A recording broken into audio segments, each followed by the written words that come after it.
जय हिंद आप सभी स्टूडेंट को। कैसे हैं आप सभी। स्वागत है आप सभी छात्रों का हमारी क्लास में। आज की क्लास में हम साइंस के 30 वीवीआई ऑब्जेक्टिव क्वेश्चंस यानी 30 महत्वपूर्ण ऑब्जेक्टिव क्वेश्चंस आप सभी छात्रों के लिए लेकर के आए हैं। ये क्वेश्चंस आपके मैट्रिक बोर्ड परीक्षा 2024 के लिए बहुत ही महत्वपूर्ण हैं, क्योंकि ये सारे सवाल गेस क्वेश्चन हैं 2024 के लिए, और यही सवाल आपके मैट्रिक के पेपर में भी आप सभी छात्रों को देखने को मिलेंगे। तो सभी बच्चों से आग्रह है कि इन सभी क्वेश्चंस को अच्छे से याद कर लीजिएगा, और अगर इनकी पीडीएफ चाहिए तो कमेंट में हमें बता सकते हैं। बाकी बातें हम आपसे बाद में करेंगे। चलिए सवालों की तरफ चलते हैं और पहले सवाल को देखते हैं। जल्दी से पहले सवाल को देखें। निम्न में से किस लेंस की फोकस दूरी धनात्मक होती है। यह प्रश्न वीवीआई है, इतना हम सभी बच्चों से कहना चाहते हैं, क्योंकि यह सवाल हर बार बिहार बोर्ड के द्वारा पूछा जाता है, इसके लिए यह महत्वपूर्ण है। सवाल है कि निम्न में से किस लेंस की फोकस दूरी धनात्मक होती है, तो इसका उत्तर हो जाएगा उत्तल लेंस। ठीक है, बी, उत्तल लेंस की फोकस दूरी धनात्मक होती है। ठीक है, चलिए अगले प्रश्न को देखते हैं। गोलीय दर्पण के ध्रुव तथा वक्रता त्रिज्या से गुजरने वाली सीधी रेखा को कहते हैं। सवाल समझे, सवाल कह रहा है कि गोलीय दर्पण के ध्रुव, ठीक है, तथा वक्रता त्रिज्या से गुजरने वाली सीधी रेखा को क्या कहते हैं। तो इसका उत्तर है कि उसे मुख्य अक्ष कहते हैं। ठीक है, आंसर क्या हो जाएगा, बी हो जाएगा कि सीधी रेखा को मुख्य अक्ष कहते हैं। समझ गए सभी छात्र। अगले प्रश्न को देखें। सूर्य के प्रकाश के संकेंद्रण से उत्पन्न ऊष्मा के कारण जल उठता है। ठीक है, सवाल कर रहा है कि सूर्य के प्रकाश के संकेंद्रण, ठीक है, संकेंद्रण से उत्पन्न ऊष्मा जो उत्पन्न होती है के कारण जल उठता है कागज। ठीक है, क्या जल उठता है, मतलब वह दहन यानी आग लग जाती है, तो कौन, कागज में आग लग जाती है। संकेतन यानी उसको एक जगह पर फोकस किया जाता है उससे ही। ठीक है ना, तो क्या होता है आप करके देखे होंगे, एक शीशा रहता है, जब ऊपर प्रकाश की किरण पड़ती है तो एक जगह पर फोकस हो जाता है, तो यहाँ पर ऐसे करके जलने लगता है ना कागज में। हम सब तो बहुत आग पकड़ाए हुए हैं, बिहारी है, खेलकूद में अपना जीवन व्यतीत किए हैं, बहुत अच्छा समय। ठीक है ना, ए कागज हो जाएगा। ठीक है, आप सब किए हैं तो कमेंट में ज़रूर बताइएगा। चलिए अगले प्रश्न को देखें। सवाल है, किस दर्पण से हमेशा वस्तु से छोटा प्रतिबिंब प्राप्त होता है। यह भी वीवीआई क्वेश्चन है, क्योंकि ये सवाल हमेशा पूछे जाते हैं और 2024 में भी यही प्रश्न पूछे जाएंगे। ठीक है, तो याद कर लीजिएगा। सवाल सुनिए, किस दर्पण से हमेशा वस्तु से छोटा प्रतिबिंब प्राप्त होता है। वस्तु से छोटा बोल रहा है, ठीक है, तो इसका क्या हो जाएगा उत्तर, उत्तल हो जाएगा। ठीक है, ए हो जाएगा कि उत्तल दर्पण द्वारा हमेशा छोटा प्रतिबिंब प्राप्त होता है। ठीक है, समझ गए सभी छात्र। अगले प्रश्न को देखें। टॉर्च एवं वाहनों के उग्र दीपों यानी कि हेडलाइट में किस दर्पण का प्रयोग किया जाता है। हेडलाइट समझते हैं ना जी, ठीक है ना, आगे वाला जो होता है वही का बोल रहा है कि टॉर्च एवं वाहनों के उग्र दीपों यानी हेडलाइट्स में किस दर्पण का प्रयोग किया जाता है। तो क्या हो जाएगा उत्तर कि अवतल दर्पण का। ठीक है, अवतल दर्पण का उपयोग किया जाता है। समझ गया ना। अगले प्रश्न को देखें। वाहनों के साइड मिरर, देखिए पहले सामने वाला पूछ रहा था, अब किनारे वाला पूछ रहा है। वाहनों के साइड मिरर यानी पीछे देखने के दर्पण में किस दर्पण का प्रयोग किया जाता है। ठीक है, सवाल क्या है, वाहनों के साइड मिरर यानी पीछे देखने के दर्पण में किस दर्पण का प्रयोग किया जाता है। तो क्या है, उत्तल दर्पण है ना, उठा वाला जो होता है उत्तल दर्पण का उपयोग किया जाता है। ठीक है, समझ गए होंगे सभी छात्र। चलिए अगले प्रश्न को देखते हैं। इनमें से कौन दर्पण का सूत्र है। देखिए यह सवाल काफ़ी बार पूछा जाता है, और यह सवाल हमारे पिछले क्लास में जो हमने साइंस के ऑब्जेक्टिव बताए थे उसमें भी था। ठीक है, तो इनमें से कौन दर्पण का सूत्र है, तो कौन हो जाएगा, ए हो जाएगा। उत्तर क्या हो जाएगा, ए, यानी 1/v plus 1/u is equal to 1/f। ठीक है ना, क्या हो जाएगा 1/v plus 1/u is equal to 1/f ए। समझ गए सभी छात्र। अगले प्रश्न को देखें। दो पृष्ठों से घिरा हुआ कोई पारदर्शी माध्यम जिसका एक या दोनों पृष्ठ गोलीय हो क्या कहलाता है। ठीक है, सवाल कर रहा है कि दो पृष्ठों से घिरा हुआ कोई पारदर्शी माध्यम जिसका एक या दोनों पृष्ठ गोलीय हो, ठीक है, गोलीय हो क्या कहलाता है, जल्दी बताइए। तो उसे क्या कहते हैं, लेंस। उत्तर क्या है, लेंस हो जाएगा, यानी कि ए हो जाएगा। उसे क्या कहते हैं, उसी को ना लेंस कहते हैं। देखते ना ये चश्मा का जो बनता है, ठीक है, गोलीय हो, गोल बोल रहा है, तो क्या कहते हैं, लेंस कहते हैं। याद रखिएगा सभी छात्र। अगले प्रश्न को देखें। उत्तल लेंस को कहते हैं, छोटा सा सवाल है, जल्दी से बताइए। और यह हमारे पिछले क्लास में भी ये सवाल था, जल्दी से बताइए। उत्तल लेंस को कहते हैं, उत्तल लेंस को कहते हैं, जल्दी से बताइए। तो क्या है, उत्तल यानी कि अभिसारी। क्या हो जाएगा उत्तर, अभिसारी, यानी कि ए हो जाएगा। उत्तल यानी कि अभिसारी, अवतल लेंस यानी अपसारी लेंस, उत्तल लेंस यानी अभिसारी लेंस। ठीक है, वीवीआई है, इसे भी हम वीवीआई के अंदर में रखेंगे क्योंकि ये सवाल भी बहुत बार पूछा जाता है। ठीक है, चलिए अगले प्रश्न को देखें। लेंस के कितने वक्रता केंद्र होते हैं, ये भी वीवीआई क्वेश्चन है। ठीक है, लेंस के कितने वक्रता केंद्र होते हैं, जल्दी बताइए। लेंस के कितने वक्रता केंद्र होते हैं, तो इसका उत्तर हो जाएगा 2 ए।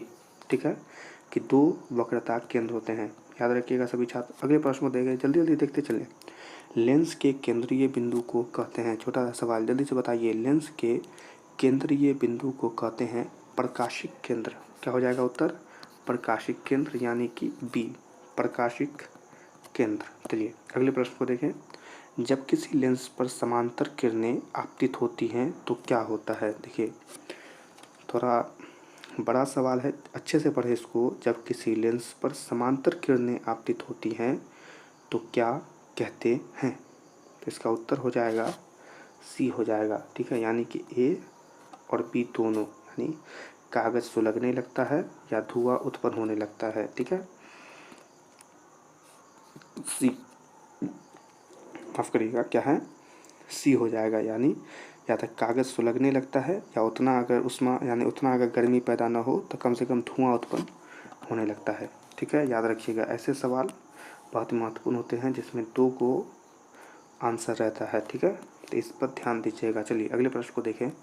लेंस में कितने फोकस होते हैं। ठीक है, लेंस में कितने फोकस होते हैं, छोटा सा सवाल, उत्तर है 2 ए।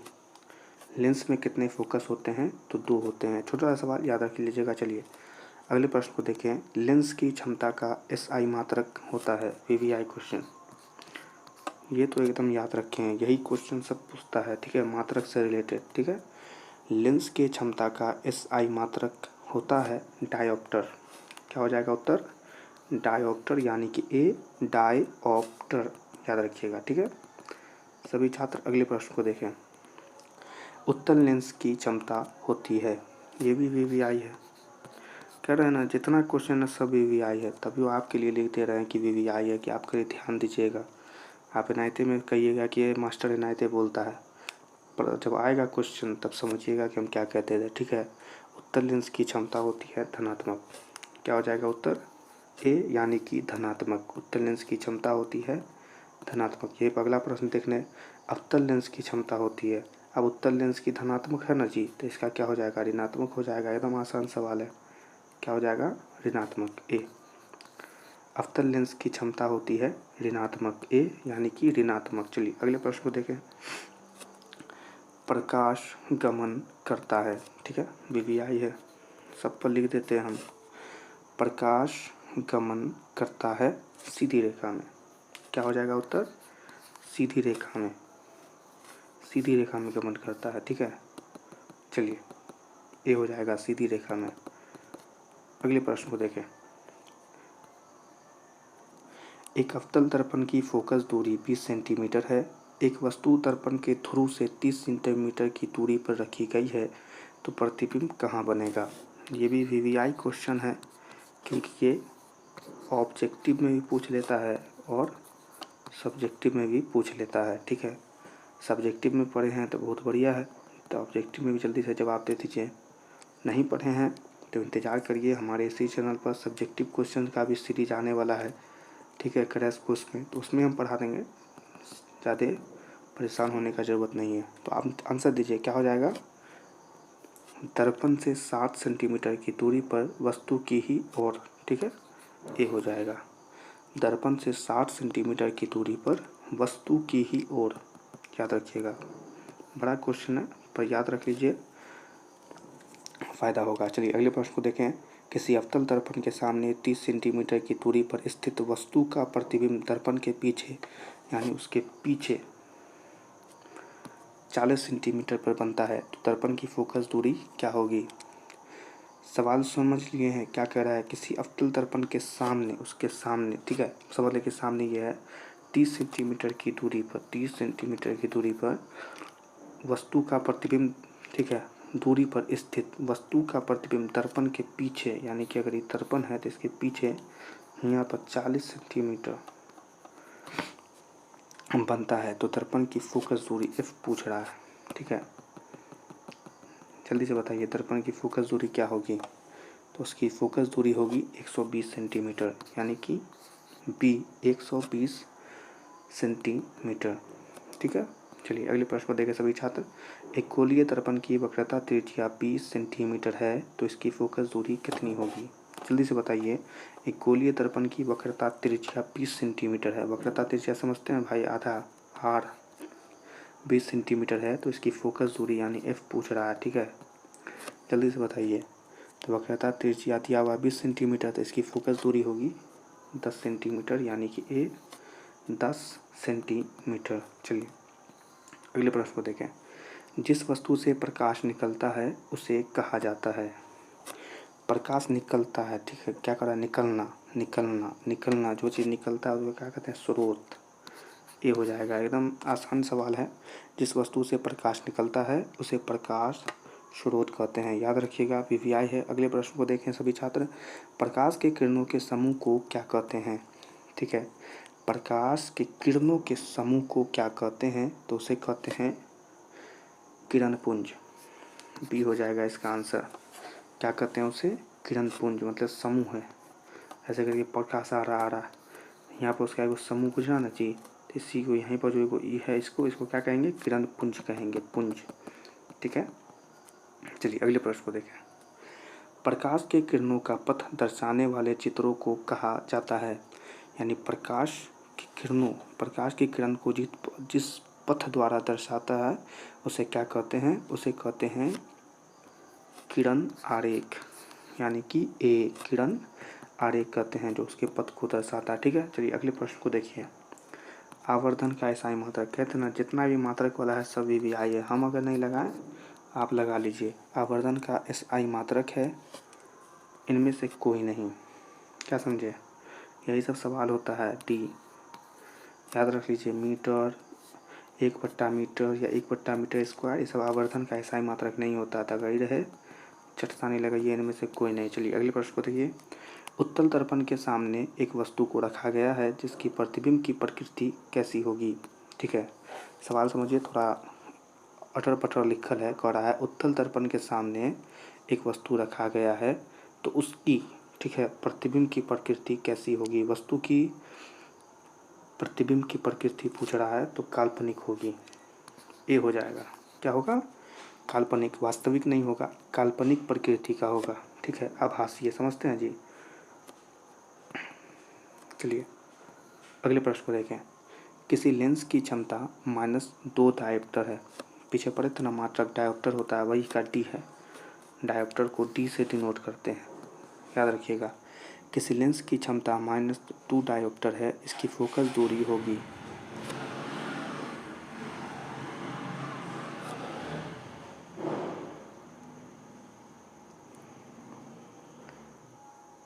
सवाल सुनिए।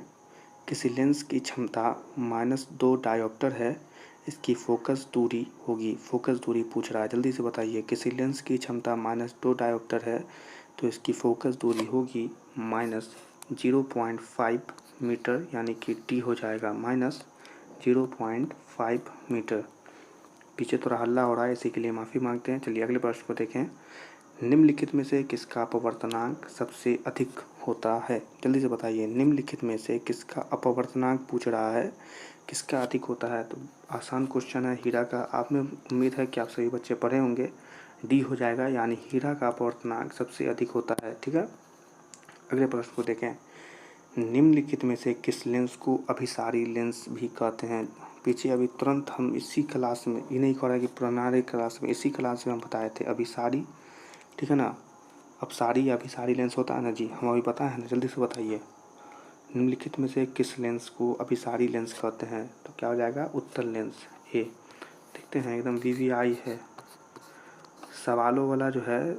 जो सवाल हम आपके लिए लाए हैं इसमें मैं 3-4 बार पूछ दिया है, खाली लैंग्वेज यानी लिखित जो है उसको चेंज करके यही सवाल है, घुमा फिरा के पूछता है। समझ जाइए कितना महत्वपूर्ण है। चलिए अगले प्रश्न को देखें सभी छात्र। दर्पण के सामने किसी भी दूरी पर स्थित वस्तु का प्रतिबिंब सीधा प्रतीत होता है तो वह दर्पण है। दर्पण के बारे में पूछा, दर्पण की प्रकृति बताइए, जल्दी बताइए कि दर्पण के सामने किसी भी दूरी पर, कोई दूरी नहीं दिया गया, 10 सेंटीमीटर 20 सेंटीमीटर कुछ नहीं बोला है, किसी भी दूरी पर स्थित वस्तु का प्रतिबिंब सीधा प्रतीत होता है, प्रतीत दिखता है कि सीधा है, तो वह दर्पण है। तो इसका उत्तर हो जाएगा डी, या तो समतल अथवा उत्तल, दोनों हो जाएगा। समतल भी हो जाएगा और उत्तल भी हो जाएगा। समतल जी, समतल एवं उत्तल। ठीक है, चलिए अगले प्रश्न को देखें। यह आखिरी प्रश्न है, क्या है? निम्नलिखित में से किस माध्यम में प्रकाश की चाल सबसे अधिक होता है? वीवीआई क्वेश्चन, इस पर तो हम दो बार लिखेंगे। लीजिए एक बार और लिख देते हैं, लीजिए, नहीं मानिएगा आप सब, 3 बार लिख दिए वीवीआई, इतना महत्वपूर्ण है। निम्नलिखित में से किस माध्यम में प्रकाश की चाल सबसे अधिक होता है? निर्वात। ठीक है ना जी, कांच में, पानी में, लोहा में नहीं, निर्वात में होता है, निर्वात में। ठीक है, तो क्वेश्चन समाप्त होता है। और फिर से बोल देते हैं, सारे क्वेश्चंस महत्वपूर्ण हैं, जो सबसे ज़्यादा महत्वपूर्ण है उस पर हम वीवीआई लिख दिए हैं, आप सभी बच्चे देखते होंगे। ठीक है ना, तो सारे क्वेश्चन को अच्छे से याद कर लीजिएगा। बोर्ड की तैयारी अगर आपकी चल रही है तो करते रहिए अच्छे से। और एक बात सभी बच्चों से कहना चाहते हैं कि अगर अभी तक आपने बोर्ड की तैयारी नहीं की है तो घबराइए नहीं। सबसे पहला काम करिए कि भाई अपना सेहत का ख्याल रखिए। ठीक है, ऐसे में बच्चा बहुत ही बीमार पड़ जाता है। ठीक है, तो सबसे पहले अपना सेहत का ख्याल रखिए। जो क्वेश्चन बता रहे हैं सबसे पहले इसको फोकस करिए। ठीक है, ये चल रहा है, नहीं तो हम बहुत जल्द इस पर सब्जेक्टिव क्वेश्चन का हम लेक्चर अपलोड करेंगे। ठीक है, जो एकदम महत्वपूर्ण होगा, कुछ भी अटर पटर नहीं, सीधे महत्वपूर्ण डालेंगे। बस याद कर लीजिए, एग्ज़ाम में जाके लिख करके आइए। एग्ज़ाम से पहले हम सब कुछ बता देंगे, कैसे कॉपी लिखना है, कैसे एग्ज़ाम देना है, कैसे OMR शीट भरना है, उस सब का टेंशन आप नहीं लीजिए। बस खाली रेगुलर क्लास, हम रोज़ क्लास का वीडियो डालते हैं, क्लास रोज़ हो रहा है, इस पर आप सब ध्यान ही नहीं देते हैं। चैनल सब्सक्राइब करके रखे रहिएगा तब ना, इसी के लिए कहते हैं, अगर सब्सक्राइब कर रखे हैं तो बहुत बढ़िया है, नहीं किए हुए सब्सक्राइब तो जल्दी से सब्सक्राइब करके बेल आइकन को ऑल पर सेलेक्ट कर लीजिए। ठीक है, तो जैसे हम क्लास डालेंगे पता चल जाएगा, जल्दी से पढ़ लीजिएगा, मामले ख़त्म है। ठीक है, सारा जो क्वेश्चन हम बताते हैं इसको जल्दी जल्दी याद करते रहिए। ठीक है, अगर इसका PDF चाहिए हमको कहिएगा, हम तो कब शुरू क्लास से बोल रहे हैं, PDF चाहिए आप कमेंट में बोलिए, हम व्हाट्सएप ग्रुप बना करके सारा PDF शेयर कर देंगे। यही सारा सामान और सब जो हम नाम नहीं लेंगे, बैच बना बना के क्रैश कोर्स में पैसा में बेच रहा है। क्या करेंगे पैसा भाई? आप सब सपोर्ट करिएगा, ऐसा ही बस चैनल को सब्सक्राइब कर दीजिए, बस क्रैश कोर्स में जुड़ गए, कोई रुपया नहीं लेंगे। ठीक है, तो जल्दी सारे क्वेश्चन को याद कर लीजिएगा। जो भी सब्जेक्टिव क्वेश्चन देंगे सारा चीज़ क्या देंगे, टेंशन नहीं लेना है। इंग्लिश में ही बता देंगे सब कुछ लिखने उखने का, तो उस सब पर ही फोकस कर लीजिएगा, बस बढ़िया हो जाएगा। ठीक है, सब क्वेश्चन को याद कर लीजिएगा। क्लास अच्छा लगा हो तो लाइक कर दीजिएगा। ठीक है, और क्वेश्चन समाप्त होता है। फिर कल मिलेंगे अगली क्लास में, तब तक के लिए आप सभी छात्रों को जय हिंद।